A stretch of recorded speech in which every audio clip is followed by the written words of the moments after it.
Hi there, I'm Alex Cunningham, and I'll walk you through this Notion tutorial step by step. Let's jump right in. If you've ever wished you could automate your daily workflow between Outlook and Notion, you're in the right place.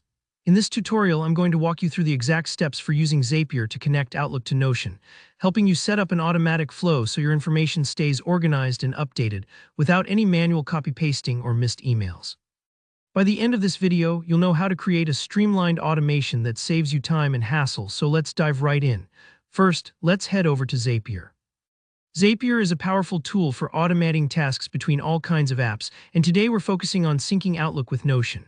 Once you're on the Zapier website, you'll notice a big Create button. Go ahead and click on that to start building a new workflow, which Zapier calls a Zap. Think of a Zap as a recipe. You tell it what ingredients you want, and Zapier handles the mixing. Next up, after hitting Create, select Zap to begin a new automation.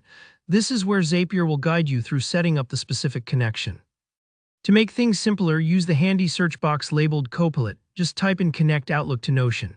You'll see suggestions pop up, and this is a shortcut that helps you avoid scrolling through a long list of options.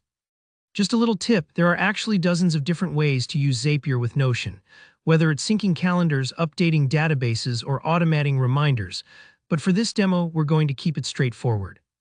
Our focus here is simply connecting Outlook to Notion so that, for example, new emails can be logged in a Notion database. Now Zapier will start building the automation for you. This part might take a few moments as it loads and organizes the options, so don't worry if the page spins for a second, that's totally normal. Once the automation template appears, look for the Actions section. This is where the real magic happens because you'll decide what triggers the automation and what gets updated in Notion. Here's a quick pause to emphasize something important: connecting your apps securely. When prompted, log into your Outlook account through Zapier's secure authentication screen. This gives Zapier the permission it needs to watch for new emails or updates, so it can pass that data into Notion automatically. If you're asked for extra permissions, make sure to read through and approve them. They're necessary so Zapier can do its job. After Outlook is connected, you'll do the same for Notion. Again, log in and grant Zapier access to the specific workspace or database you want to use. Don't worry if this feels a little technical. Zapier's step-by-step menus are pretty user-friendly, and you can always hit back if you need to double-check anything. Once both accounts are connected, Zapier will show you a summary of your automation. Review it and make sure everything looks right. For example, you might see a trigger like New Email in Outlook creates new item in Notion.